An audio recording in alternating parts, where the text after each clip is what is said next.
Mga kapuso, patuloy nyo pa kaming samahan sa pagsubaybay sa suspense ng kidnapan. Magkakabistuhan na kung sino talaga ang may kagagawan at may mabubunyag pang kwento na maging kami. Hindi namin po inaasahan.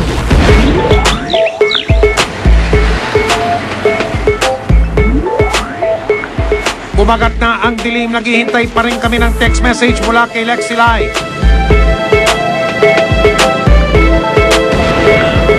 Alas 8 ng gabi, isang intelligence report ang natanggap ng mga pulis.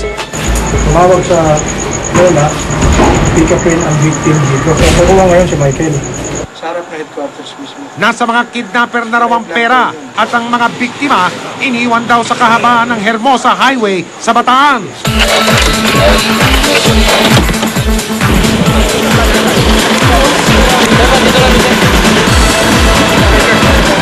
Agad kaming naganda sa pagsagip sa bata at sa kanyang tiyahin.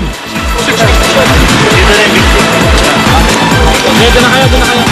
Dito na yung victim, sir. Nakuha na, sir. Agad silang dinala sa Hermosa Bataan Police Station.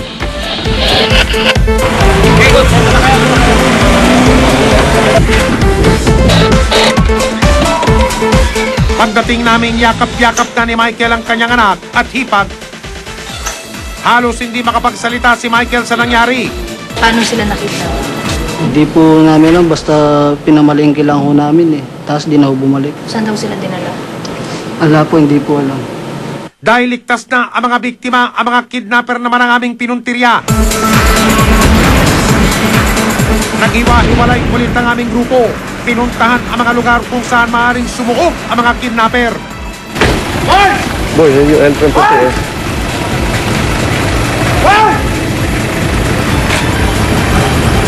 Sa likod lang ng isang food chain, ito ang aming inabutan.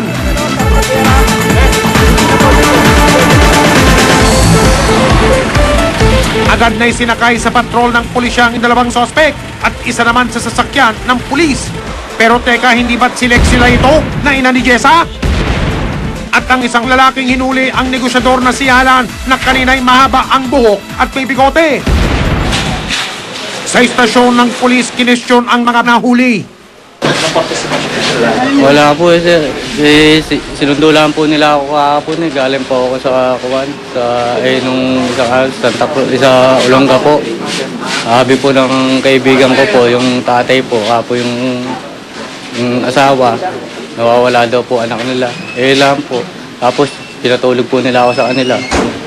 Lang po, tapos sinama po nila ako. Di ko po alam kung ano po gagawin namin. Kanina may bigote ka ngayon, wala na. Wala po. Saan mo dinala yung dalawa? Yung dalagita saka yung bata? Wala po akong kaalam-alam dun eh. Binaba mo dyan kanina sa layak. Opo, kinuha po namin sila eh, dahil po yun po ang Pinasyal kasul mo eh. kita? Hindi ko po sila pinasyal. Parang sindikato naman dyan ibaba. Tumutulong lang po kami. Inubliga lang po kami nung mag-asawa eh. Nang tanungin siya ng pulis tungkol sa mga kidnapper.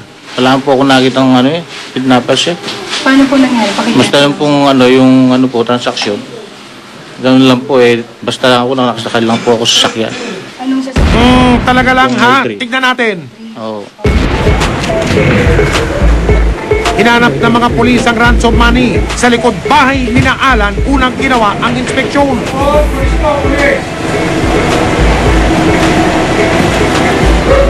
Naabutan namin ang misis ni Alan.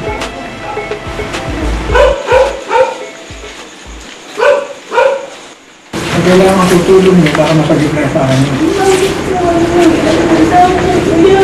Asawa niya mangyayag. Ano pong ginitnap siya? Ano pong ginitnap niya? May galing ditong taong kanina galing na. Sa misis, tatapatin na kita ha. Tatapatin na kita ha. Meron po inabot. Wala po siyang ginitnap. Wala po siyang plastic na inabot. Mamatay mo po. Ano ngayon lahat po ng mga anak ko. Ayon sa mga pulis, kay Alan daw mismo nang galing ang impormasyong ito. Sa loob ng ilang sandali, nakita ang plastic sa isang punan.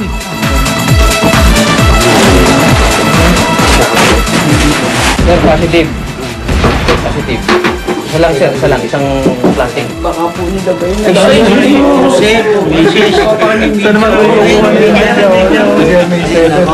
Tsaka wala kami pera kaya kalaki para maglagay-lagay niya. Walang joke talaga. Hindi niyo po alam na yun. problematic eh.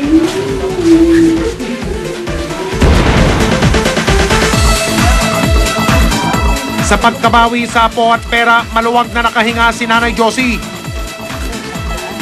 Masaya na po ako dahil na-recover na yung apo ko. Kauna-unahan. Pangalawa, nasolve ko sinong taong nasa likod nito. Kidnap me dahil si Lay bilang mother nung victim natin ay sila yung nagplano ni Alan Lopez at ito ay lumabas nung mahuli na namin sila. Silang dalawa na nagtuturoan, nagsisisihan kung sino yung may pakana, kung sino yung nagplano nito. In fact, yung isang supposed victim, si Lou, Mary Celine Ventura, ay kinasabot nila na siya ang kasama ng bata nung araw ng Huwebes. Actually, ang papel niya ay siya lang ang mag-aalaga nung bata na siya. Kabilang daw si Lex Silay sa grupong pinamumunuan ni Alan Lopez, ang Lopez Kidnap for Ransom Group na matagal na raw pinaghahanap ng mga pulis. Sila ay di umano ay nagpapabayad o ito ay nag-raise ng pera sa pamamagitan ng kidnapping, ng pananakot at gun for hire. Walang kamuwang-muwang si Jessa sa mga nangyayari. Saan kayo pumunta ni Tito? Sa kulungan. Sa? Sa kulungan ng mama. Sa kulungan ng mama? Oo. Anong itsura ng mama? Pangit. Pangit? Bakit pangit? Hindi ko siya bati. Ha? Hindi ko siya bati pa. Ay, hindi mo siya bate. Bakit? Siya mabait. Hindi siya mabait? Oo. Sa harap ng otoridad, nakausap namin si Lex Silay at ang kapatid niyang si Lea na 16 na taong gulang pa lamang. Alam mo ba kung saan kayo nila? Saan nila pinili? Hindi. Kung sabi niyo doon nila pinili? Doon kami lumabas pero hindi ko alam kung doon talaga kami dinala. So, palagay mo tinatakot na talaga ni Alan si Lily? Oo. Nakikwento niya na minsan sa akin na tinatakot siya, parang gano'n. Pinasama ko po yung kapatid ko kahit ayaw para po masigurado kong safety yung anak ko. So, ibig sabihin may partisipasyon ka dito sa kidnapping na to? Opo. Naging sunod-sunuran lang po kami sa mga sinasabi niya. May romantic relationship itong dalawa, si Lex Silay at saka si Alan Lopez. At base na rin dun sa aming surveillance sa kanila previously, merong indication na sila ay romantically linked to one another. Wala po. Kaya lang po kami sumusunod sa utos niya dahil po tinatakot niya po kami. Pati po kapatid ko. Pero isang payag ni Lex Silay ang nag-iwan ng tanong sa amin. Pag hindi daw namin ginawa yun, ididiin niya daw po kami doon sa nawawalang mag-asawa. Sabi niya po, ididiin niya daw po yung asawa ko mabubulok daw po sa kulungan. Ano kaya ang nilalaman ng payag niyang ito? Bakit sila ididiin ni Alan?